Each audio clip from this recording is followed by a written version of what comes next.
Hi guys, my name's Tom. Welcome to Watercolour Bites. In this episode, we're going to take a quick look at a limited palette or a restricted palette. Let's go.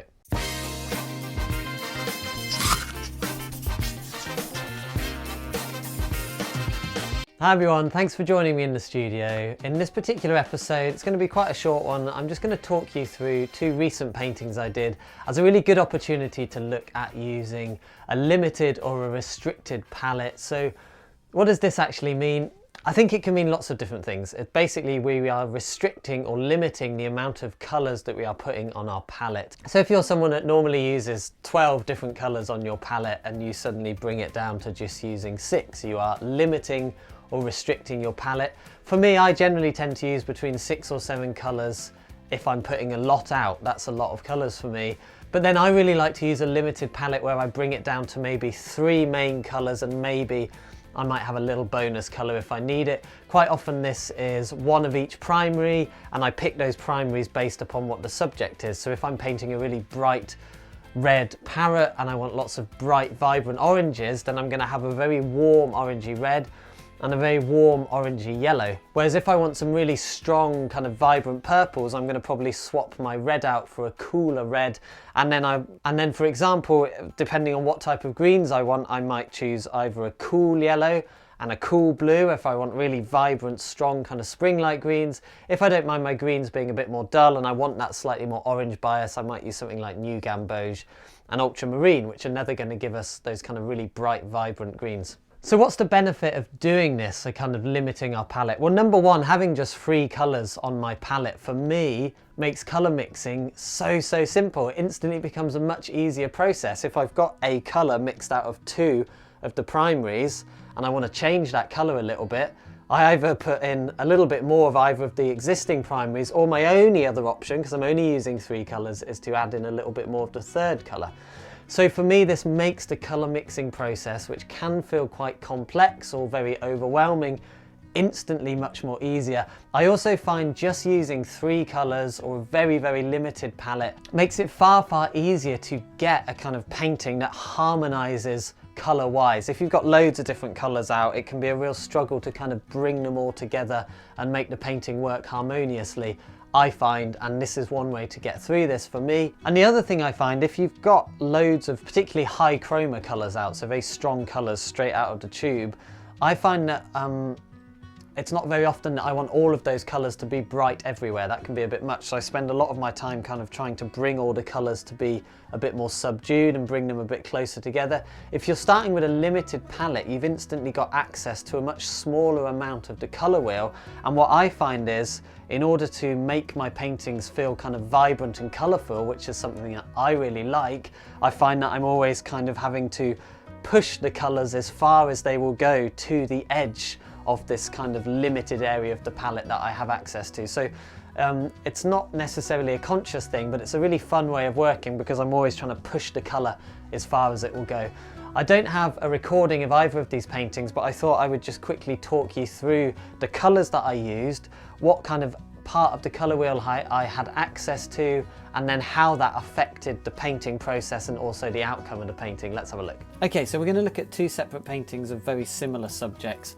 I want to firstly talk about the colour wheels themselves. So the first one I've got down at the bottom here is the very traditional colour wheel that most people know. We're all very comfortable and we recognise this one. Both these colour wheels get more grey as they go into the middle because they have more of the opposing colour added to them. So the higher chroma saturated colours are around the edge, and as we go to the middle we have more of the opposing colour added, and therefore we get kind of more muted and more grey as we get to the middle there. That's the case for both of these colour wheels. Some of you may also know the Yernby colour wheel. This is the RGB colour wheel mixed with the CMKY colour wheel. They really ultimately both just represent the same kind of concept of colour. Some people are used to this one above and feel more comfortable with it. Most people are more used to this one.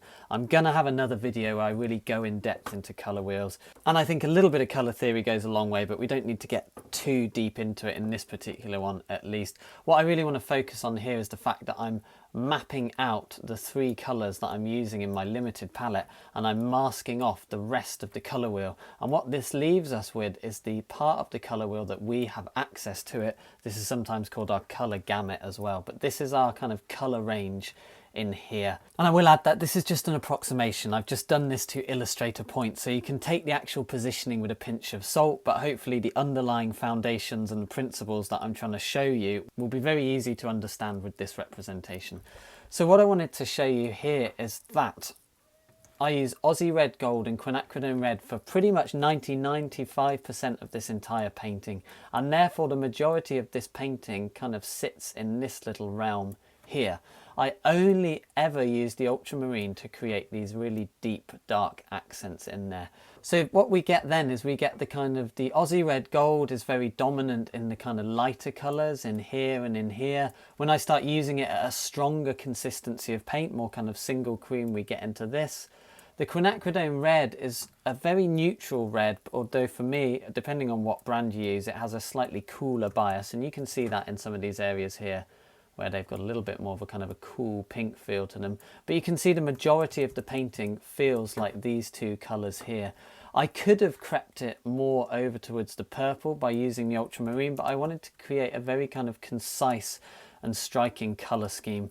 And by just focusing on this area here, it kind of automatically does that without me having to think too much.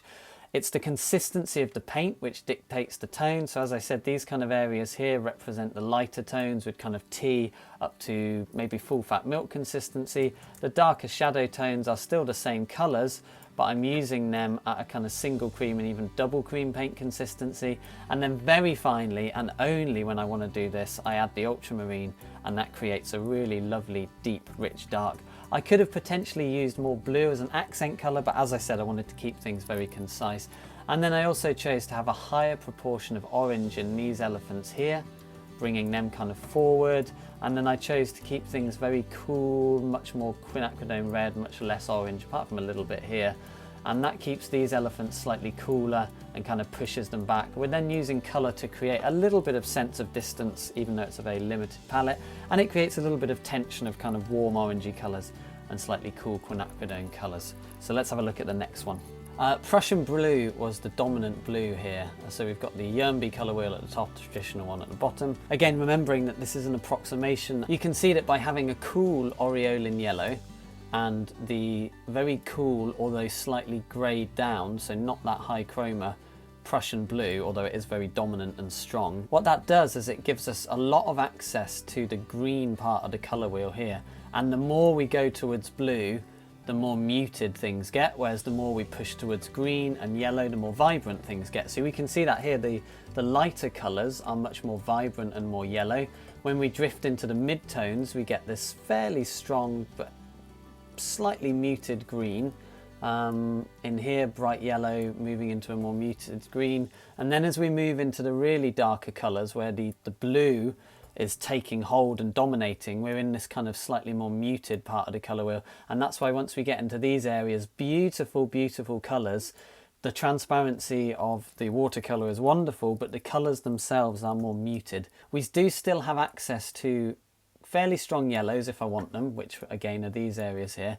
But as we start moving towards the oranges and the reds, because the carmine is already slightly greyed down and slightly cool, when we do get an orange, it's quite a muted kind of soft orange, kind of sitting in this part here, and you can see it here. And I only really threw this in as an accent colour, so it would have been very easy for me to throw in a lot more orange, but I was very determined to really focus my attention on pretty much just this part of the colour gamut that we have.